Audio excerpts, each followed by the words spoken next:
Is Alabama back? Huge win.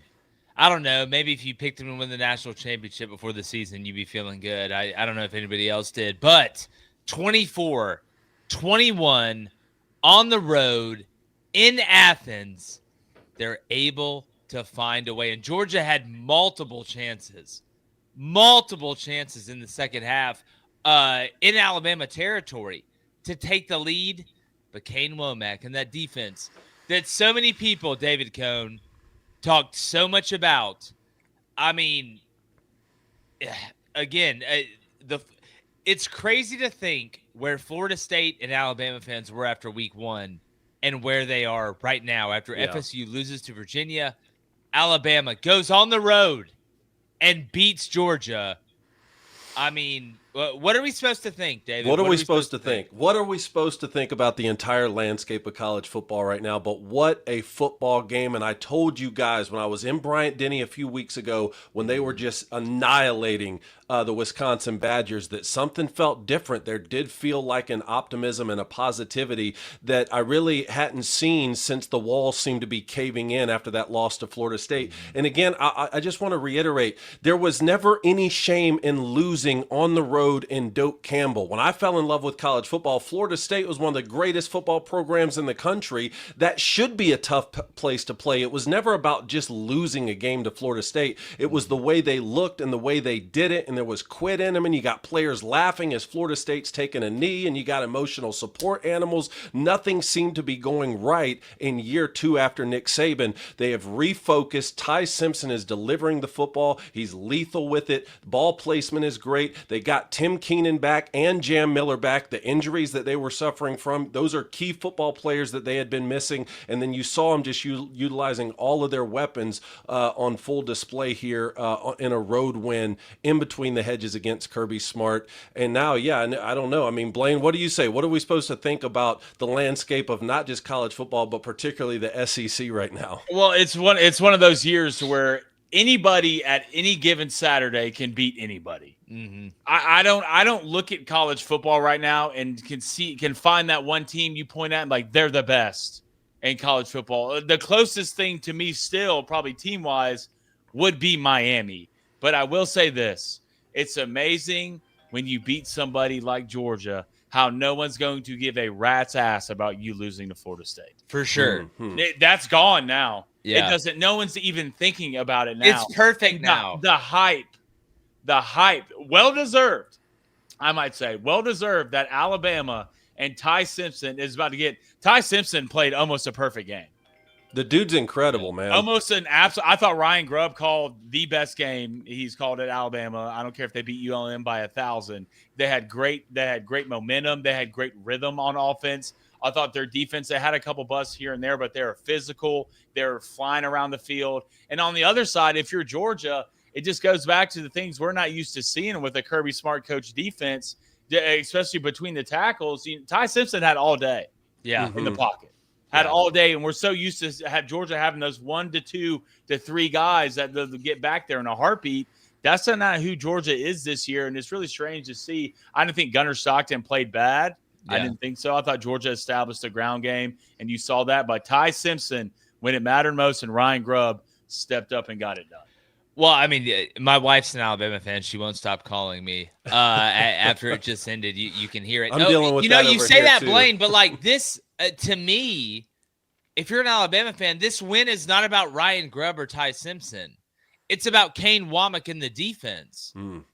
I mean, you held Georgia to 7 point. You went to halftime up 24-14. You held Georgia to 7 points in the second half. What's crazy, and again, looking at box scores, it only tells you so much. But what's crazy is no receiver had 70 yards or over. One running back had 120 yards on 12 carries, and that was Chauncey Bowers from Georgia. I mean, Jam Miller had 46 yards on 16 carries. Kevin Riley had 30 yards on 10 carries. It wasn't like the Alabama offense was just incredible. It was the defense. The defense is the one that won the game for Alabama. And as good as Ty Simpson's been in these past 2 days, They had multiple times they could have put Georgia away. But what a call by Ryan Grubb on third down. And Blaine, you saw it. Not only did they have the running back open, they had the tight end open. And they outsmarted a guy whose last name is Smart and his first name is Kirby. Yeah. And if you just look at this game, though, if you're an Alabama fan, you're looking at the rest of the landscape of college football, there's, like you said, Blaine, there's nobody out there that's like, oh, my God, they're definitely going to win. I just hope we catch them on a bad night, whether it's Ohio State, whether it's, LSU lost today to Ole Miss. Yeah. It's anybody's game, dog. But if you're a Georgia fan, if you're a Georgia fan, though, even though you lost this at home, the best thing for you is you get to play those blind kids on offense at Auburn in 2 weeks. Yeah, you get right. But if you're Georgia, there's no reason to sit here and think, hey, we can't win this whole thing. It's that tight this year. I actually don't come away from this game thinking anything less about Georgia. Maybe I'm the only one. Sometimes people in this industry, they get in a habit that whichever team loses must be awful, and you have to completely turn on. Watching this whole game, it's a testament to Georgia's ability to run the football, that this was even a 3-point game. And to be honest, if Kirby kicks that field goal to tie it up rather than going for it on 4th and 1, this is a tie football game. And here's what I mean by that. Alabama won every single metric that you can possibly win. Won third down. Their third down efficiency, when's the last time you've seen a team be like that? 13 of 19 against Kirby Smart. They won total yard battle. They won the turnover battle. They won the penalty battle. They won the time of possession battle. And yet with 2 minutes left, this is anyone's game. Why? Because Georgia rushed for 227 yards. That's why running the football is so important in this sport. I think we just saw two juggernaut teams go at each other, and I do think that Georgia's going to be in the mix when it comes to November and December. Well, if you're an Alabama fan, I think outside of the defense looking like what you thought it was going to look like, the biggest superlative and the biggest positive is you played pretty clean from a penalty standpoint. What's been the biggest knock on Alabama is that they don't play disciplined. They don't play hard. They make big mistakes that give teams extra opportunities. You didn't do that tonight.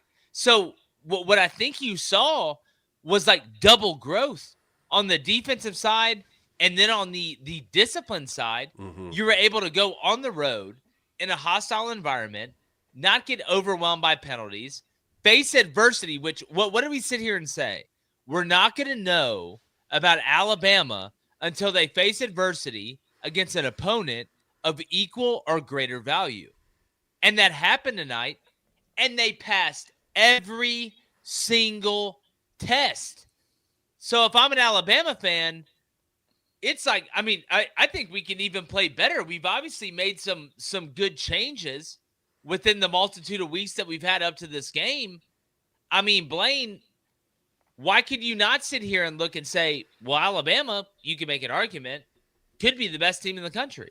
I think you could make that argument probably through 1 through 10. And when it comes to the rankings for each team, you can say the same thing about Oregon. Just went on the road and beat a Penn State team in a whiteout. So I will say there's 3 things that kind of stood out to me. One, I just felt so bad for that corner when Caden Proctor caught that ball and was running.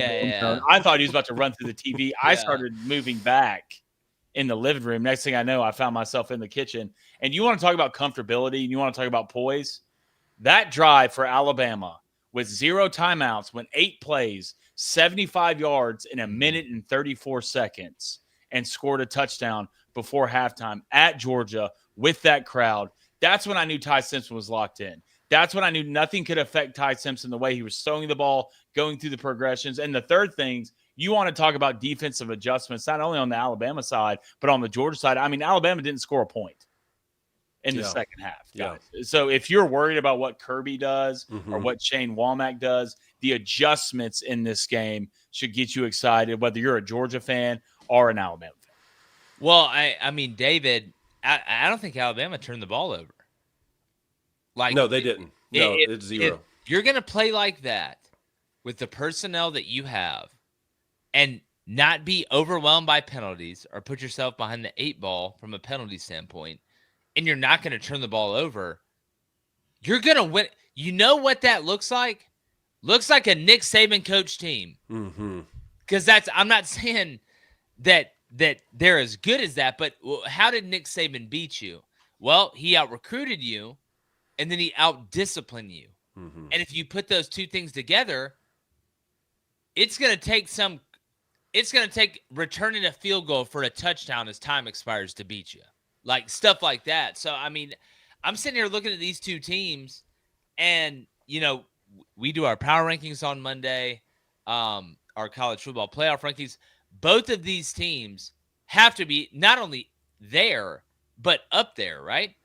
Oh yeah, for sure. And this is what I've been sensing the last few weeks, but I didn't, you can't necessarily go out on a limb, especially on the Alabama side when you're talking about wins over UL Monroe and even Wisconsin with the way they've looked. So I could tell that there seemed to be a lot of positive energy, but everyone in the country was waiting on this game. But Blaine hit on an important point that I wanted to bring up as well, because I told you guys in our preview, it was paramount, in my opinion, that Alabama get off to a fast start and build at least some sort of lead. Now, I didn't know it was going to get up to 24-14, and certainly I didn't think we'd see anything like last year where it was 28-0 at one point, and even then Georgia stormed back. But I did think it was paramount to get off on the right foot on the road, because Kirby Smart is so great at making adjustments throughout the game. He's the best in the sport, and he did it again. I mean, to Blaine's point, Alabama was held scoreless in the second half and still won the game because of the lead that they were able to build up. So that's got to get you excited. And to another point that you guys were talking about, Gunnar Stockton, I mean, that's not the kid who's losing Georgia football games. When they needed some big-time throws, he made big-time throws. And look, this is just where beating Tennessee in the last second in overtime comes into such an advantage, because now you weren't behind the 8 ball with 2 losses. And I'll just reiterate, I think that we just watched 2 juggernaut programs, Alabama and Georgia. In a year where there's so much parity and so much is happening across the league, one thing that remains constant, Alabama and Georgia still being really, really good in the college football space. And I think they're both going to be here when December comes. Well, Blaine, that's where I was going to end it on Gunnar Stockton. I mean, you were 13-20, 130 yards, a touchdown. It wasn't super sexy. You ran for 22 yards on 5 carries, but again, that dropped pass, and I think it's Trey Taylor was the one who dropped that pass. That was huge. You can't put. To me, I don't know a world in which you look at Gunnar Stockton and you're like, well, you cost us this game. I don't think it's even close to that. No, I don't think so either. I mean, usually when it comes to Georgia winning football games, it's not Gunnar Stockton going out there throwing it 40 times or 350-plus yards. That's not how Georgia wins games. If it comes down to it and they have to do it that way, trust me, great teams know how to win in different ways. But Georgia played to who they were. They established a run game with a beat-up offensive line, and Gunnar played within the system. I would like to see him run it probably a little bit more. I agree. I don't think they really ran it enough. And on another point, I'm glad we're kind of just talking about this. I thought that targeting call was absolute bullshit, to be honest. Excuse my language. I just thought it was an atrocious call. Targeting, pass interference. There needs to be something done with the refereeing and how things are going about in college football. I think the refereeing is getting worse. But I thought this was just 2 really good teams going at each other, and Alabama just find their way to win this football game. And it's different because they did play clean from a penalty standpoint. And from a turnover standpoint, when you go up against a team like Georgia, right, if you play equally, those are the things that decide the matters. I mean, go back to the last drive, right? That number 1 for Georgia jumping on top of the pile for no reason. No reason at all, get you a 15-yard penalty. So when it comes to games like this, I know you never say it comes down to 1 or 2 plays, but in games like this, it usually does. Without a doubt. David, anything you want to add before we get out of here? I think this was the best slate of college football games that I can remember in a long time. Maybe part of it was my alma mater wasn't playing, so I was a little bit more carefree. But it wasn't just a Saturday thing. It wasn't just a 3:30 slot thing. I mean, starting Friday night with Florida State, every single window of the game, not just the marquee matchups. I'm talking about Georgia Tech and Wake going to overtime as well. Like, college football delivered today in every way possible. 100%, and I think it could go back to Friday too. I mean, you had some great games on Friday. Anything that could take us away from watching. I will say this quickly: not be able to putt in the Ryder Cup. If you're Alabama, look, you can't think about this Georgia win for too long. Yeah, you got to move on. You want to talk about a juggernaut? Next week you got Vandy, baby. Yeah. You got Andy, and they're not here to play around. No, well, we got a full recap coming in the morning. Make sure you check that out. We got the Auburn Texas A&M instant reaction as well as this one. We appreciate you being here. Make sure you keep sharing the show, keep subscribing. We appreciate y'all. Remember, without you, there is no us. And guess what? Let the craziness happen. It's awesome, and we have so much more of it. It's only week 5, so make sure you're locked in to Crain & Company.